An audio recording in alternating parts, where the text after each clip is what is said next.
Next up, we have this colorful sheet that says Original Medicare versus Modernized Medicare. And let me explain to you what's happened under Medicare back in 2002. The reason they were looking at all this modernization wasn't just because they were bored in Congress, it's because they were scared. Scared on a number of reasons why. They saw how many baby boomers were coming into Medicare. We were going to go from 45 million at that time. Today we're at 57 million approximately. And we're going to go to 85 million. So they were scared. They're like, we are totally unprepared for this onslaught, this tsunami, this tidal wave of seniors coming. In one major way that there was, of course, they didn't have the drug benefit, so they had to add drugs to make Medicare a robust health package. But the problem was that Medicare was not a health plan. Medicare is defined as a fee-for-service program, which means doctors or hospitals, providers do a service, Medicare pays them a fee. It is not conversational so much, it is basically reactionary. Hey, Mr. Johnson needs a new knee, we're doing that, here, pay us. Okay? We did this flu visit or had the pneumonia, and here, pay us for doing this. A health plan is the opposite. A health plan actually actively seeks to keep their members healthy. What is better? To keep someone healthy or to wait until they needed a new kidney? Why did you need a new kidney? Well, because I had uncontrolled high blood pressure and it killed my kidney. And well, why didn't you just take a drug that was 5 cents a day to take to cover your kidney? Nobody ever asked me. Nobody ever told me. A Medicare plan that is just reactionary does not prevent these massive problems. So let me explain the difference of what they're trying to do. And if you go to the Medicare website, there are different names that this is called. Medicare calls what I'm going to describe Medicare health plans. And that is very significant that they call that a Medicare health plan. Regular Medicare is where half of my clients are on this sheet. I'm going to hold it up, okay? Original Medicare is traditional Medicare, and I'll use it on my right-hand side here. On this side of me, it's called modernized Medicare. So I'm going to use my hands a little bit to make these points of emphasis. But half of my clients are on each side of this page. Medicare's new statistics that they just released are that people turning 65 are choosing half and half. There are 17 million seniors currently under the modernized side of Medicare. 12 million seniors have what a lot of people know are called Medicare supplements. And a lot of people also have Medicaid, which acts as a supplement to Medicare. They partner together. And a lot of people have retiree benefits that partner with Medicare to create full coverage. So this is what's going on. Original Medicare is what has been around since 1965. And because it had holes in it and did not cover everything, the insurance industry created packages that Congress eventually standardized to call Medicare supplements. And I'll use my hand. It is a blanket that goes on top of Medicare. Medicare pays first.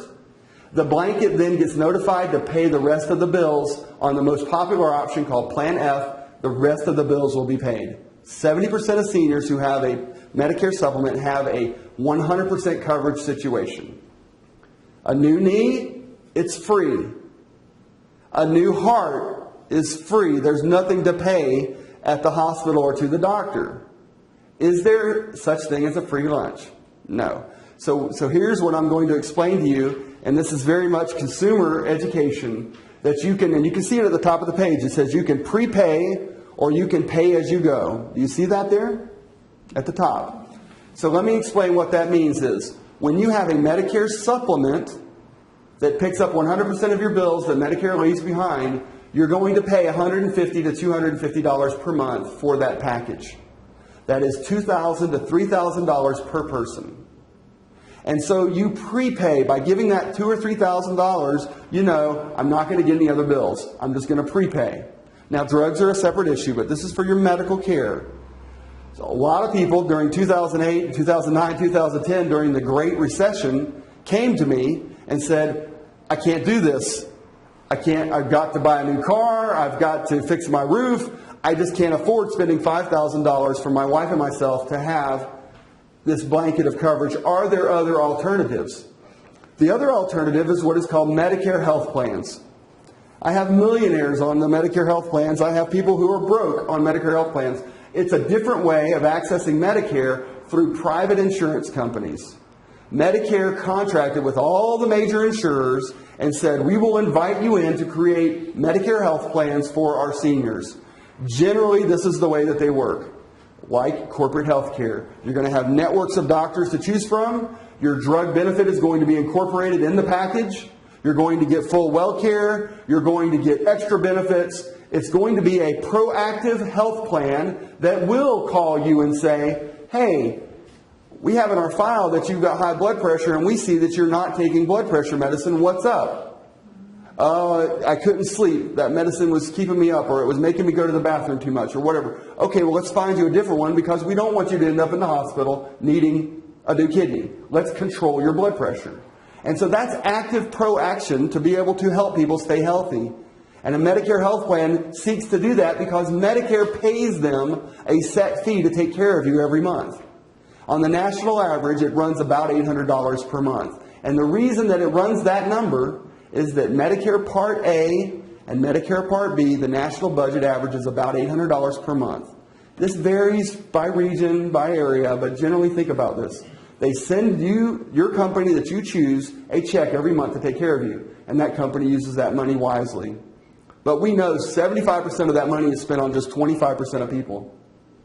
It's not, most people don't hardly go to the doctor at all. Or they're using medicines. But as far as medical care, only 25% of people spend the bulk of that money. And so what you want to do is you want to focus on those sick people especially and give them extra care. If they're chronically ill, give them extra care. Keep them healthy. If they've got diabetes, heart, and lung problems, definitely. Those are your three big conditions. If somebody is on that side and goes to the hospital, totally fine person, they have a heart attack and they go from the hospital to the rehab center back to home, give them a care coordinator. A care coordinator is a person that will call them, hey, is the rehab center doing your rehabilitation? No, no one ever came to do it. They'll call them. Why aren't you giving them the service? They'll make sure they're giving you your therapy. When you go home and you need an oxygen tank delivered to your home, they're going to call and say, did you get your oxygen tank? Under the traditional side of Medicare, there is no system to do that. Hospitals now are doing it more because they don't want you to go end up back in the hospital called an early readmission because they'll get penalized. So actually now hospitals are doing more of this care coordination because they don't want you to show up in a week later and come back in the hospital. My own office manager's mom, this happened to. She had a heart attack, never had a problem, wasn't even taking any medicines, goes in the hospital on Monday, they release her on Friday, send her to the rehab, send her home, actually, didn't go to rehab center, send her home. She was back in the hospital on Monday. And they said, why didn't you use your oxygen? She goes, I don't know what you're talking about. She goes, nobody delivered your oxygen. Nobody called you. She goes, no. If they would have just delivered a $200 oxygen tank to her on Saturday and taught her how to use it, she would have never gone back to the hospital. But she had to go back in because her oxygen levels dropped so low. That was a $10,000 error rather than a $200 delivery. That's what causes Medicare to go over budget. It's inefficiency and missed opportunities to coordinate care. Under the modernized side of Medicare, that's what they're working on. And we're starting to see these two sides of Medicare starting to blend together. Like I said, Medicare is now penalizing hospitals that are having early readmissions. Medicare is now paying doctors to do more preventive care outreach. Medicare is now penalizing hospitals that have high infection rates.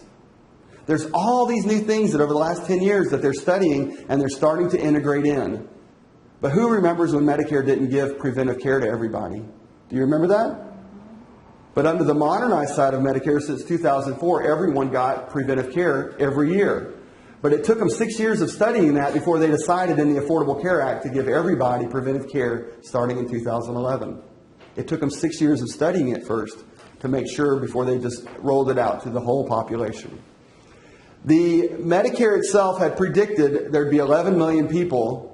On the modernized side, as of right now, there's 17 million people. It's well beyond their expectation. The Congressional Budget Office projected 20 million people will be on the modernized side soon.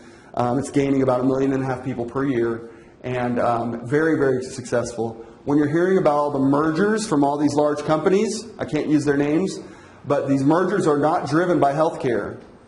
Under the Affordable Care Act, the companies are losing an average of $163 per person. But under the Medicare side, the modernized Medicare side, they are making money. It's a very robust program, and that's what's driving these mergers, Medicare and Medicaid services. So this is probably a good example of the future of healthcare because we're having struggles under the Affordable Care Act for private insurance right now, okay? This is really important, and you can read the differences there, but one of the primary differences is that you do have to worry about selecting plans that have networks of doctors that you have to make sure your doctors or hospitals are on that network. I'm not allowed to encourage you or discourage you to choose any sort of method. Okay? I'll just state a fact. At my agency, we do not place clients on HMO plans. There are some very highly ranked HMOs in Gwinnett County. We just, in our practice, don't use them. We recommend on the modernized side of Medicare, PPO open access plans, which means you can go in or out of network and use all the doctors that accept Medicare if they're willing to see you. If you choose traditional Medicare, you just see any doctor that takes Medicare. But if you decide to go the route of the modernized side, you would want to make sure that your providers are on the plan. And if they're not, for example, I did for a client today, 4 of her doctors she needed, 3 were on her plan and 1 was out of network. Well, the plan she chose, it was no big deal. In network to see that specialist was $39. Out of network on that plan was $45. It was just a $6 difference. She's like, that's fine. Put me on that plan because it made it easy for her to go in or out of network. If she had chosen an HMO, she would not be allowed to go out of network. She would have to pay that out of her pocket unless it was an emergency. So you have to be very careful because a lot of the advertising you'll see is driving people towards these very restrictive plans. Don't fall for that. Make sure you're looking at a robust open access option is my general usage, and because I want my clients to be happy. But there are some very, very highly ranked HMOs in Gwinnett County, so make that your own choice. The next thing up is that under the modernized side of Medicare, I was telling you had to pay as you go, whereas with the traditional side, you prepaid. You had a blanket, you prepaid for your care. Under the modernized side of Medicare, you're going to have a low or maybe even a zero premium per month. And people say, how in the world can a plan have a zero premium? But it's because they were getting paid about $800 a month to take care of you. And so if they need to charge $20 or $30 or $50 a month, that's for different reasons. But generally the plans are going to be about $50 or $60 a month or less, and tremendous numbers of them are $10 or less per month. And people get confused by that. But the reason is that you pay as you go along. When you need care, you pay. I need a cataract surgery. You might pay $250 or $300 for that cataract surgery. I need to go to the hospital for a day. $275 to go to the hospital. The bill might be $20,000, but your copay might be $275. I need to go to the doctor. Primary care, $5 or $10. I need to go to the specialist. $30 or $35 or $50 for the specialist. So you pay copays as you go along, and all of those copays can add up to an annual maximum. The national average is right about $5,000, but the Medicare maximum is $6,700. But most plans around the nation generally hover around $5,000. Worst case scenario if you added up every time you went to the doctor or had an X-ray or had an MRI. So it's not that you're going to be out of a lot of money out of your pocket. But if you got sick and had a heart attack, let me give you an example. If you got sick and had a heart attack, you would go by ambulance to the hospital, most people. You would then be admitted in, probably for 3 days into the hospital. You would probably be transferred by ambulance to a rehab center. You're probably going to go to the rehab center for 10 days, let's say, right? Very common occurrence. You could substitute breaking a hip and it would follow the same type of method, right? Broke my hip, went to the hospital, 3 days, went to the place, right? So what happens? You would pay $250 for the ambulance ride. You would probably pay about $800 for the hospital stay. You would pay another $250 for the ambulance ride to the rehab center, and the rehab center would be free for the first 20 days. That whole episode, even though the bill might have been $50,000, your portion of it may have been $1,400. It's not that you have to worry about a big bill. You just pay your copays. So it's not a question of a big beating the system question. You can either prepay or you can pay as you go. There's no such thing as a free lunch. You're not going to avoid this. Everybody gets sick at some point. My good friend's mom, who I insure, had never had any problems. He's got a big truck. He's a hunter. Mom's going to get in the truck. She falls and breaks her hip. She never had a problem. She's cursing him still. It's been several months ago. She hates his truck. But that happens even to the best people. I've had clients trip over their dogs. Even the people that are the healthiest are going to have something happen to them. So it's either you pay now or you pay later. And if you do the modernized side of Medicare, it's fantastic, but you better have a rainy day fund, right? You better have one. A radio personality that I grew up with, I insure here, and he's in the hospital right now, and his daughter called. He's like, Dad's really worried because he thinks he's going to have to take a mortgage out on his house, or they're going to put a lien against his house. I said, why? She goes, he's been in the hospital 3 weeks. I didn't know this. And he's been a client for 5 years. And I said, well, tell Johnny, his name's Johnny, I said, tell him that he's not going to have to worry. His whole bill is going to be somewhere around $3,000 for his episode that he's having. So she's relaxed now. Things like that happen, but you're not going to get a $50,000 bill. You're going to have co-pays. If you prepaid, whether you got sick or not, you were going to spend $2,000 or $3,000 that year. If you got sick, great, it's already prepaid. But if you didn't get sick, you've lost and spent that $3,000. So there's no magic to this. It's just understanding that if one of your friends says to you, well, my knee was free, well, no, she probably prepaid for it. If another friend said, my knee cost $300, she probably had a copay plan where she had to pay a copay to get her knee fixed. So you'll understand that there's no right or wrong. It's just which way is right for you. And sometimes I have one spouse will choose the modernized way and one spouse will choose the traditional way. You can do it however you want, whatever's right for your family. But it's important point is understanding it and then finding the drug plans that help match your drugs. And it'll definitely almost always be a different drug plan for the husband as for the wife because you're on different medications. And you have to run those reports separately. So that's really about the time I have. I was going to speak this amount to show you Medicare drug benefit, Medicare Part A and Part B, and one last thing that I wanted to go over. But before I did, I want to make sure there were no questions. Anybody got a question on that? Okay. Medicare just had a big bunch of information going out about Medicare Part B premiums. Did you hear about Medicare Part B premiums changing?